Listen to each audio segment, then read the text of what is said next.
பாருங்க மக்கா, அங்கிட்டு போயிட்டு வரவங்களும் இங்கிட்டு அடிச்சிட்டாரு ஒரு இன்னொரு மீன். இது வந்து 3வது மீன். ஏற்கனவே ஒரு மீன் வேறு ஸ்ட்ரைக் ஆகி ஓடிடுச்சு.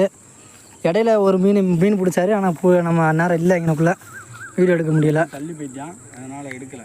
ஆமாம், இந்த பைக்குள்ளே தான் கிடக்கு இன்னும் 2 மீன். இது என்ன ஃப்ராக்ண்ணே? அதே செரி ஃப்ராக்கு. அதே செரி ஃப்ராக்கு பார்த்துக்கோங்க. Mini size 4 gram. ஆமாம், இது 4 சென்டிமீட்ரு 8 கிராம் வெயிட் வரும். காட்டினேன் அந்த 2 மீன். இந்த பாருங்கள், ஏற்கனவே 2 மீன் கிடக்குங்க. ஏற்கனவே இப்போ இது 3வது மீன். 4வது மீன் ஒரு மீன் ஸ்ட்ரைக் ஆகி ஓடிடுச்சு. இதுதான் படா சைஸ். ஆமாம், பெரிய சைஸ் மீன் ஓடி போச்சு, சின்ன சைஸ் மீன் மாட்டிக்கிடுது. காட்டிடுவான். இங்கே பாருங்க, இங்கே நூலை காணும். இந்த இருக்கு, இந்த தவளை தான் பார்த்துக்கோங்க. இந்த தவளையில் தான் பிடிச்சாரு இப்போ.